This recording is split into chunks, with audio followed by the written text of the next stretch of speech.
Ladies and gentlemen, we are back. The new team under Murali decided that TELSA would henceforth continue activities undertaken in its first 8 years, which we have already spoken in our first video, and undertake activities that might have a material impact on the lives of people. In an effort to translate the second objective above, the team has agreed upon to try out the following activities. Make an attempt to plead for an economic developmental philosophy of in-place development, otherwise known as moving development to people and not people to development. TELSA completed a project of studying a village in Telangana, selected after examining several for ease of access, local participation, size, potential and typicality. The village is Marikkal in the then Rangareddy district of Telangana, and a video outlining a conceptual plan was presented at various forums. A number of walkathons were organized to project it. The plan may be called a micro-planning approach to rural change. MARCH for short. It was based on the following thinking. India has 4 or 5 megacities, 10 smaller cities, 4,000 small and medium-sized towns, and 600,000 villages. These cities and towns are home to 45,000 slums and counting.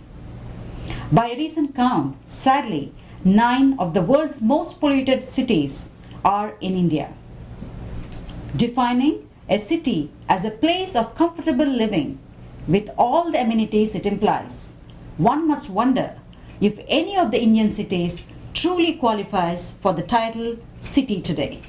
And yet, all development is centered in the megacities, to a much smaller extent in the smaller cities, and to an insignificant degree in the larger towns.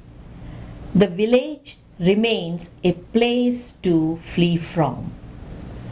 If it is not already clear, it should be that Western style development of the past 400 years, geometrically accelerating in the last 70 or so, supporting a Western pattern and standard of living, is simply unachievable across the entire population in the Indian context, not to speak of the entire globe, both in terms of natural resources and environmental sustainability.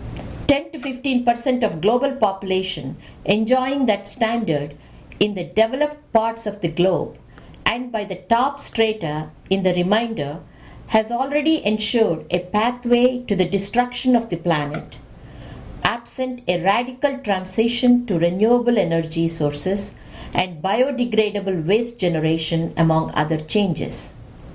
Blindly following the Western model, countries like India, starting with large populations as opposed to Western nations that grew organically hand in hand with their development, are on a suicidal path. This is evident from the inhospitable conditions that mark most of the world's cities and towns. Just one natural resource, namely water, is enough to point to the gravity of the situation. Think Chennai for a recent warning, or any Indian cities for ongoing alarm. A reincarnated Bhagirath can't move water from everywhere else to these overcrowded cities and towns. And so we say, plan for development of towns and villages, big and small, where as many as 85 to 90% of people live. Don't neglect but revive natural resources that already exist in towns and villages, and more than anything else, their human resources.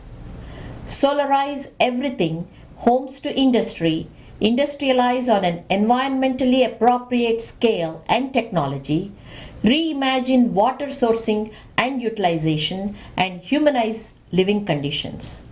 Bring higher professional, technical and vocational education and empowerment to rural areas and smaller towns.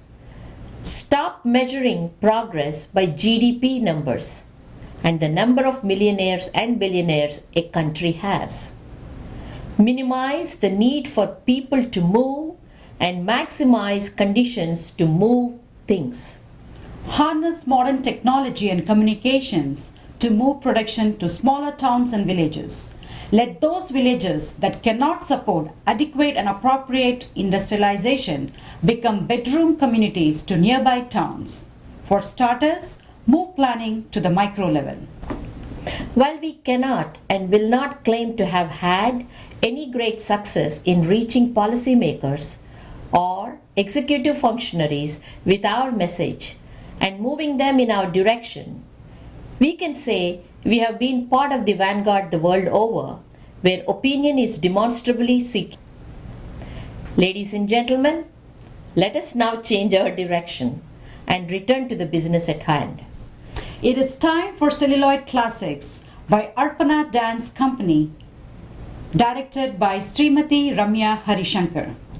Let us welcome the comely, vivacious, young and energetic team, Celluloid Classics.